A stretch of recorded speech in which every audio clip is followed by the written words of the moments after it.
ஆழ்நிலத்தில் அணு கழிவுகள் கசிவுக்கு துளியும் வாய்ப்பில்லை என்று பிரதமர் அலுவலக இணையமைச்சர் ஜிதேந்திர சிங் தெரிவித்துள்ளார். இது தொடர்பாக மாநிலங்களவையில் கேள்வி நேரத்தின் போது கூடங்குளம் அணு உலையில் பயன்பாட்டு எரிபொருளை பாதுகாப்பாக வெளியேற்ற எத்தகைய வழிமுறைகள் கையாளப்படுகின்றன என்று திமுக எம்பி கனிமொழி கேள்வி எழுப்பினார். இதற்கு பிரதமர் அலுவலக இணையமைச்சர் ஜிதேந்திர சிங் பதில் அளித்தார்.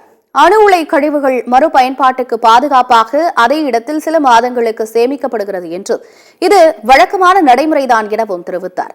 பிறகு அக்கழிவுகள் மீண்டும் எடுக்கப்பட்டு அணு உலை உற்பத்திக்கு பயன்படுத்தப்படுவதாகவும் இந்த நடைமுறைகளின் போது எவ்விதத்திலும் கதிர்வீச்சு கசிவுக்கோ அணுக்கழிவு கசிவுக்கோ துளியும் வாய்ப்பில்லை எனவும் தெரிவித்தார்.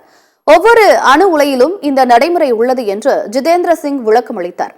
கடந்த ஆண்டு கல்பாக்கத்தில் கசிவு ஏற்பட்டதாகவும் வேறு அணு உலையில் இருந்து கழிவுகள் கொண்டுவரப்பட்டு அங்கே கொட்டப்படுவதாகவும் கூறப்படுவதில் உண்மையில்லை என்று அவர் விளக்கமளித்தார். எல்லா அணு உலை மற்றும் அனல்மின் நிலையங்களிலும் கழிவுகளை கையாள அவற்றின் வளாகத்துக்கு உள்ளேயே பிரத்யேக செயல்முறை உள்ளது என்று ஜிதேந்திர சிங் தெரிவித்தார்.